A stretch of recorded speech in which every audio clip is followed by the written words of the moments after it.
नमस्कार। मुद्दे की बात में आपका स्वागत है। मैं हूं मनोज मनु। मध्य प्रदेश विधानसभा चुनाव को लेकर बीजेपी में लगातार बैठकों का दौर जारी है।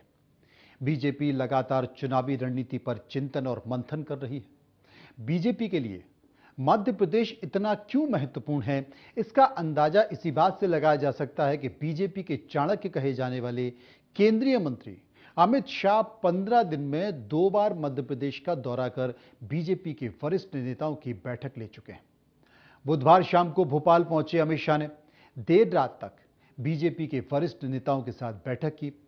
सूत्रों की माने तो भोपाल के बीजेपी दफ्तर में हुई इस उच्च स्तरीय बैठक में अमित शाह ने प्रदेश चुनाव प्रभारी भूपेंद्र यादव की रिपोर्ट के आधार पर सभी 230 विधानसभा सीटों के सियासी समीकरण की जानकारी ली।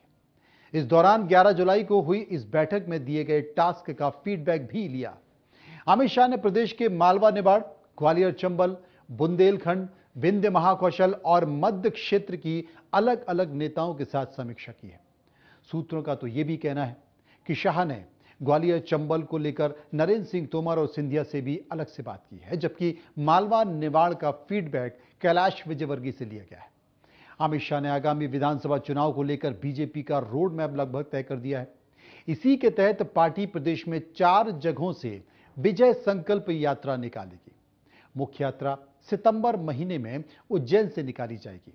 आज हम इसी मुद्दे पर विस्तार से चर्चा करेंगे। चर्चा के लिए हमारे साथ मेहमान होंगे, वरिष्ठ पत्रकार होंगे, जो आपको विस्तार से यह बताएंगे कि आखिर मध्य प्रदेश की स्थिति क्या है। हम आपको बता दें, डॉक्टर सत्यप्रकाश हैं, जिन्हें पत्रकारिता का लंबा अनुभव है, वो हमारे साथ मौजूद होंगे। दिनेश गुप्ता, जो कि राजधानी में जाना पहचाना नाम है, जो कि मध्य प्रदेश को बहुत करीब से समझते हैं, वो हमारे साथ मौजूद होंगे। उनसे हम विस्तार से चर्चा करेंगे और यह जानने की कोशिश करेंगे कि मध्य प्रदेश अब जाग के सो रहा है, मध्य प्रदेश कह क्या रहा है, मध्य प्रदेश बता क्या रहा है, यह हम जानने की कोशिश करेंगे।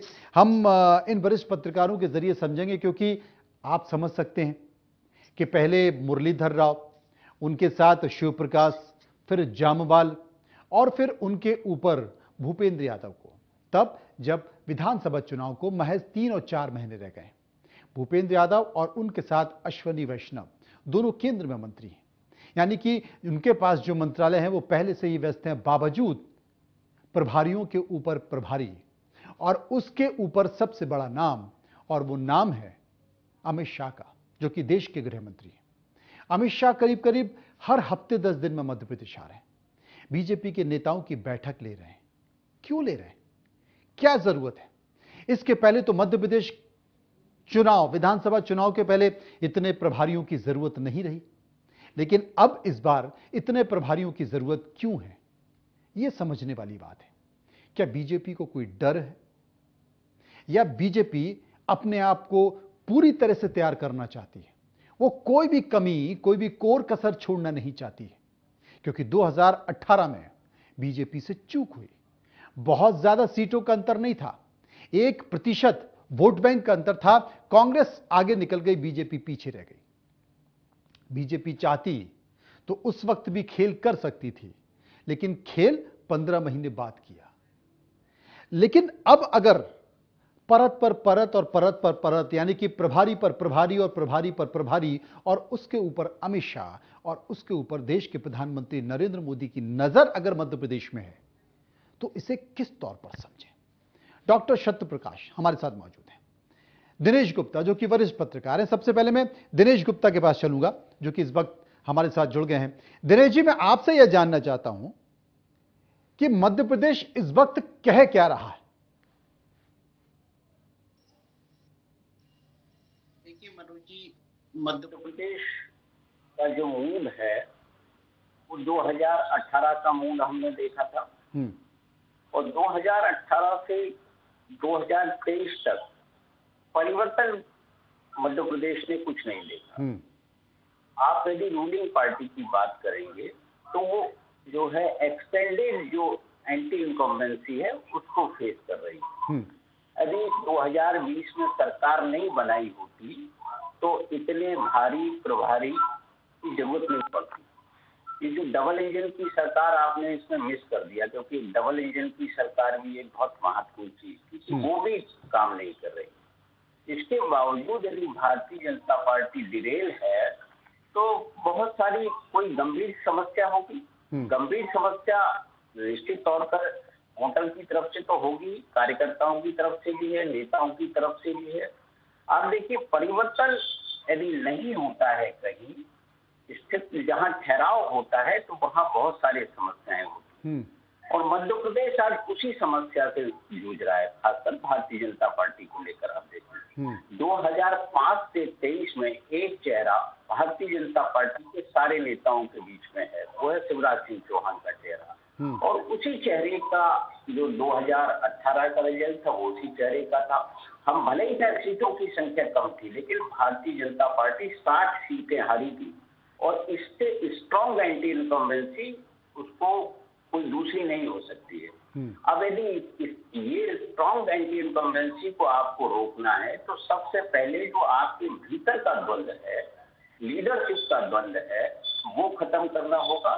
और फिर उसके बाद आप होटल के पास जाएंगे। आप कितनी भी वेलफेयर स्कीम ले लीजिए, लेकिन जो एक बार होटल का माइंड सेट होता है उसे भी पता है कि ये जितनी भी प्रीलीज हैं वो क्यों हैं और उन्हें जो है इस तरह की योजनाएं क्यों आ रही हैं। डॉक्टर सत्यप्रकाश हमारे साथ मौजूद हैं। डॉक्टर सत्यप्रकाश, हम आपसे जानना चाहते हैं कि अगर 2018 के चुनाव को देखें और अब 2023 का विधानसभा चुनाव आ गया, दोनों को आप किस तरीके से देख रहे हैं? उस समय की परिस्थिति, उस समय के मुद्दे, उस समय की परेशानी और अभी की परिस्थिति, अभी के मुद्दे और अभी की परेशानी क्या है? देखिए मनोज जी, 2018 के जो असेंबली इलेक्शंस थे उसमें बीजेपी वोट शेयर में बहुत ज्यादा पीछे नहीं गई, आगे ही रही, लेकिन कैलकुलेशन उसका गड़बड़ गया। यानी कि जो जहां उसकी जीत हुई वहां का मार्जिन, कांग्रेस थिन मार्जिन से बहुत सारी सीटें ले गई, इसलिए ये अटैक उस पर हुआ।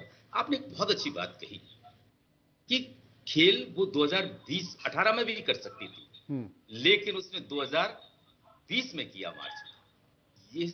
ये that was the lesser effect जो आज हमें दिख रहा है। देखिए, भारतीय जनता पार्टी वो दल है जिसकी मध्य प्रदेश में पहचान संगठन के मामले में बहुत मजबूत मानी जाती रही है, क्योंकि ये उनका गढ़ है। कुशाभाऊ ठाकरे जैसे जो संगठन के मामले में संगठन गढ़े चलो आगे बढ़े चलो के नारे के साथ आगे बढ़े हैं और घर घर जाकर उन्होंने संगठन को मजबूत किया। लेकिन आज जो वीकनेस है वो कहीं ना कहीं उसी कैडर में भारतीय जनता पार्टी को देखने को मिल रही। इसलिए फॉर द फर्स्ट टाइम कि सेंट्रल लीडरशिप बीजेपी ने मध्य प्रदेश में इतने सारे यूनियन मिनिस्टर्स को डिप्लॉय किया है, जिसमें एडजॉइनिंग स्टेट के भूपेंद्र यादव जो ओबीसी का भी चेहरा है, एक रिटायर्ड आईएएस जिसको एक स्ट्रेटजी बनाने का माहिर माना जाता है, और नरेंद्र सिंह तोमर जैसे लीडर जिनके साथ दोनों लीडर्स की ट्यूनिंग यानी शिवराज की और उनकी शानदार रही, और 2 इलेक्शंस उन्होंने जीते भी, 8 का और 13 का, उनको भी आना पड़ा। इसके बावजूद भी क्या ये सब चीज शॉर्ट हो गई? सबसे बड़ा कारण जो 2020 का था, उसने मध्य प्रदेश भारतीय जनता पार्टी में इन फाइटिंग पैदा कर दी अमंग द लीडर्स और cadres in various parts of the state.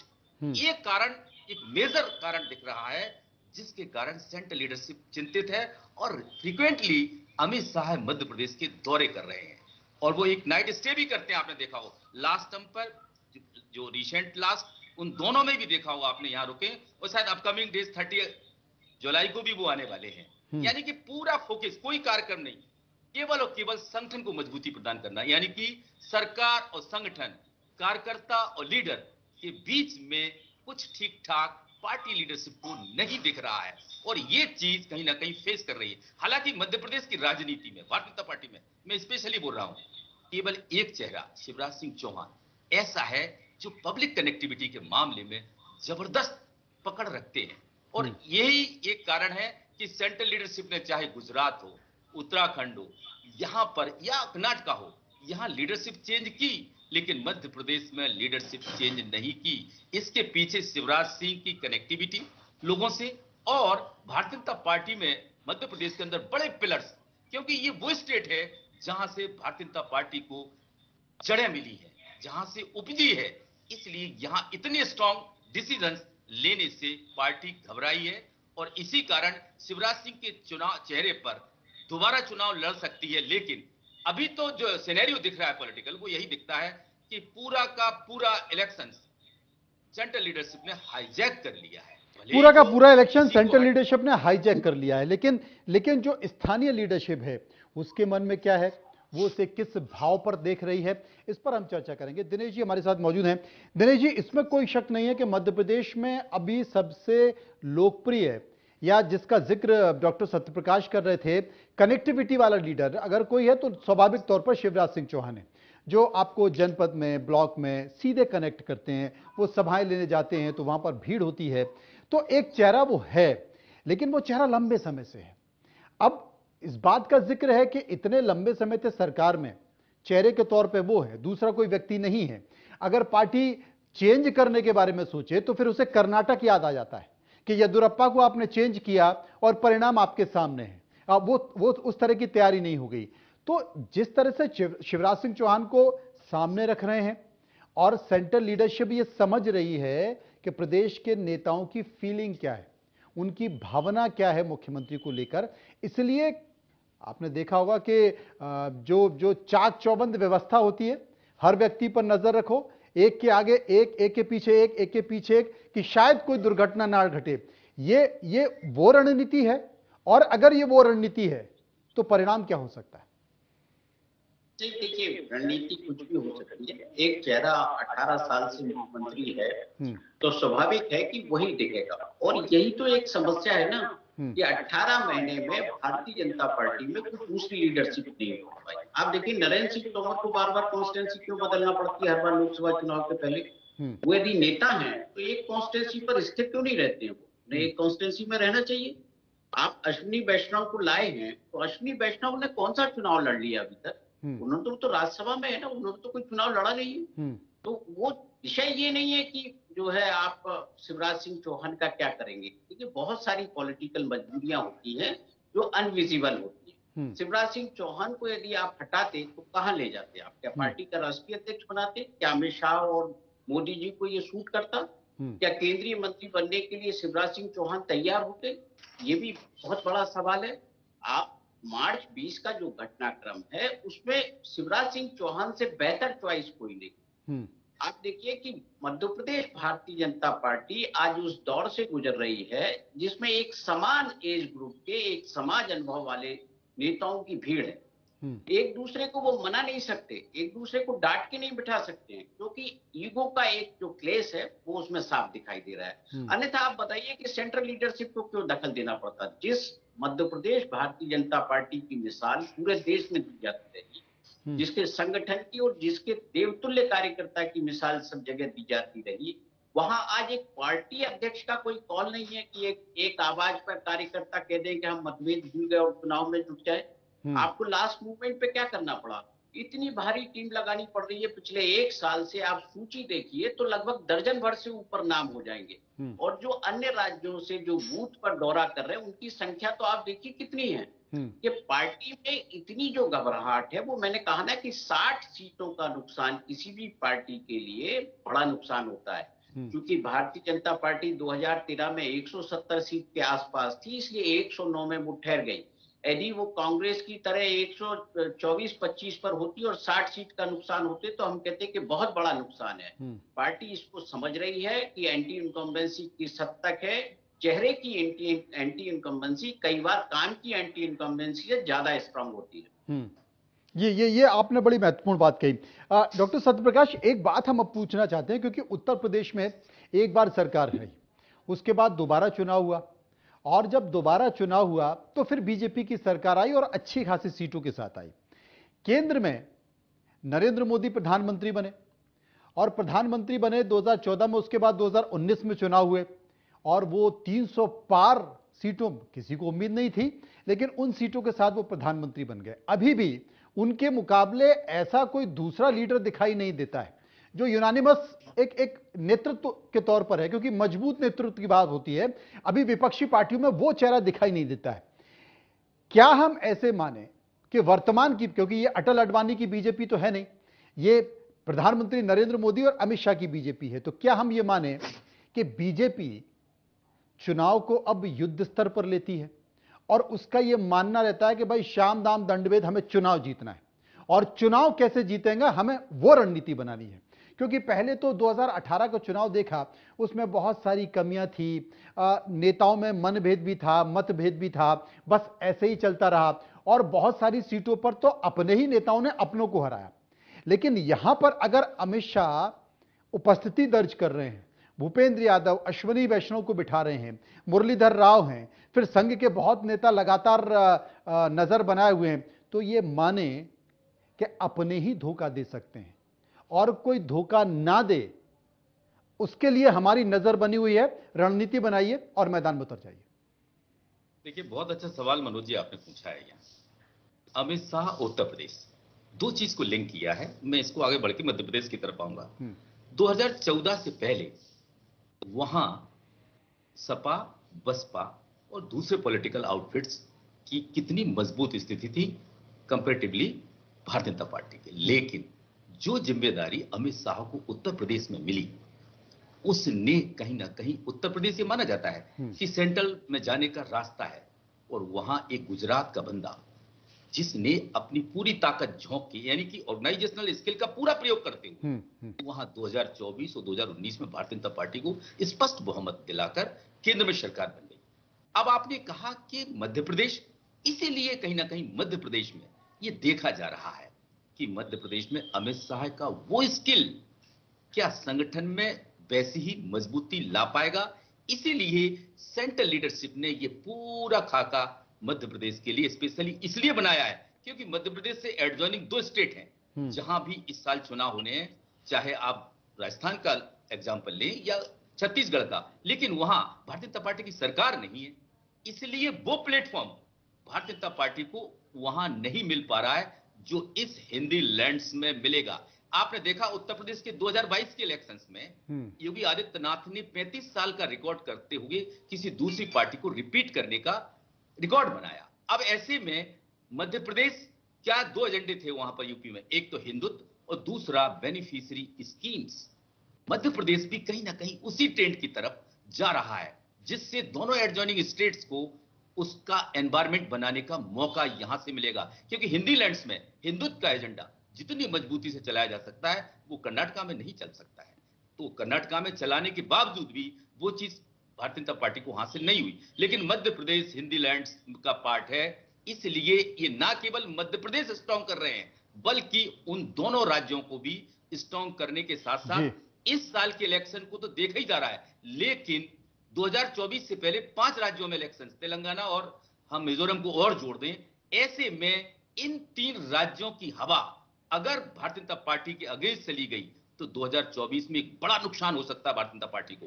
बिल्कुल। और अगर मध्य प्रदेश, छत्तीसगढ़, राजस्थान को जोड़ लिया जाए तो करीब करीब 60-65 सीटों के आसपास हैं और इस वक्त लोकसभा की एक एक सीट पर बहुत बारीकी से काम बीजेपी कर रही है। आप गुप्ता जी, एक बात मैं पूछना चाहता हूं, क्योंकि आप सरकार में हैं। यह कहा जाता है कि कांग्रेस की जो गारंटी है वो खेल कर रही है। कर्नाटक में जो गारंटी दी गई 5 गारंटी, उसने खेल कर दिया। अब कमलनाथ भी जिक्र कर चुके हैं, खुद प्रियंका गांधी ने ग्वालियर की सभा में कहा कि भाई 5 गारंटी हम दे देने वाले हैं। कमलनाथ कहते हैं कि लाडली बहना में हम 1500 देंगे, शिवराज जी ने कह दिया हम 3000 देंगे। इसके साथ साथ केंद्र और मध्य प्रदेश की जो बीजेपी सरकार है उसने तमाम जन कल्याणकारी योजनाओं में इतना दे दिया है, चाहे वो किसान हो, गरीब हो, विधवा हो, युवा हो। अब तो इंसेंटिव की बात भी आ गई है कि आपको ट्रेनिंग होगी तो उसमें भी पैसे मिलेंगे और इंसेंटिव भी मिलेगा। तो ये जो इमदाद है, ये जो सौगातें मिल रही हैं, आपको लगता है अगर इन दोनों को अगर तुलना की जाए तो पलड़ा किसका भारी है? देखिए, जो पलड़ा भारी होगा वो मध्य प्रदेश का, आप जो सिनेरियो है वो बहुत अच्छी तरीके से आप मनोज जी जानते हैं। यहाँ आप भारतीय जनता पार्टी की पूरी एक्टिविटीज को मार्च 2020 के बाद से देखिए। क्या आप उनको कहां से स्टार्ट करते हैं? तो ट्राइबल से स्टार्ट करते हैं, कंटिया मामा हो, बिरसा मुंडा हो या कोई दूसरे हो। आपका पूरा फोकस कहाँ होता है? ट्राइबल वोट पर। फिर आपका वोटर कब होता है? जब लोकल बॉडी इलेक्शन आता है तो आपका ओबीसी वोटर हो जाता है। ओबीसी आप कहते हैं कि 50% है, 56% है। अब आप कहाँ जा रहे हैं? एससी वोटर पर जा रहे हैं।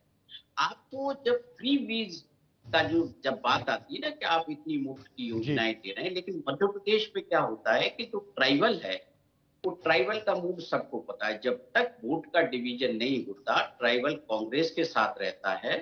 और एससी का हमने देखा था 2018 के विधानसभा चुनाव कि किस तरह से था। जब बहुजन समाजवादी पार्टी नहीं होती, तो जो अनुसूचित जाति का वोटर है वो कहीं ना कहीं कांग्रेस के साथ खड़ा होता है। और कांग्रेस की जो स्थिति है वो जानती है कि भले ही जो है ओबीसी आ जाए, लेकिन माइनॉरिटी उनसे एकदम अलग नहीं होगा। ये जो इक्वेशन है, जिसको बाद में अभी जब बात हुई थी विपक्षी एकता की, तो पीडीए नाम दिया गया था और जो बहुत सारी चीजें हुई थी। जो कांग्रेस का वोटर है वो मजबूत वोटर है, उसमें जब भी सेंध लगी है तब भारतीय जनता पार्टी जीती है। तो आज का जो दौर है, आज की जो भारतीय जनता पार्टी की स्थिति है, वो उन वोटरों के बीच में अपना कमिटमेंट खो चुकी है। तो इसलिए तो आप देखिए कि नए रणनीतिकार हैं और नए चेहरे। नए रणनीतिकार हैं और नए चेहरे हैं, लेकिन इन चेहरों के बीच में जो सबसे बड़ी बात है कि अमित शाह, जिनके बारे में कहा जाता है कि वो कब क्या कर दें कुछ नहीं कहा जा सकता, क्योंकि उत्तर प्रदेश को 2 बार जीतकर उन्होंने ये बता दिया है कि चुनाव कैसे दी जाता था। लेकिन मध्य प्रदेश में तमाम सारी परिस्थितियां हैं, बहुत सारे सर्वे निकल कर आ रहे हैं। ऐसे में क्या वाकई मध्य प्रदेश कमाल कर पाएगा, इसके लिए इंतजार करना पड़ेगा। बहुत बहुत शुक्रिया हम करेंगे सत्यप्रकाश जी का, शुक्रिया हम करेंगे दिनेश जी का, जो हमारे साथ इस पूरी चर्चा में बने रहे। फिलहाल इंतजार करेंगे और देखना होगा कि क्या होगा और क्या नहीं। मुद्दे की बात में इतना ही। नमस्कार।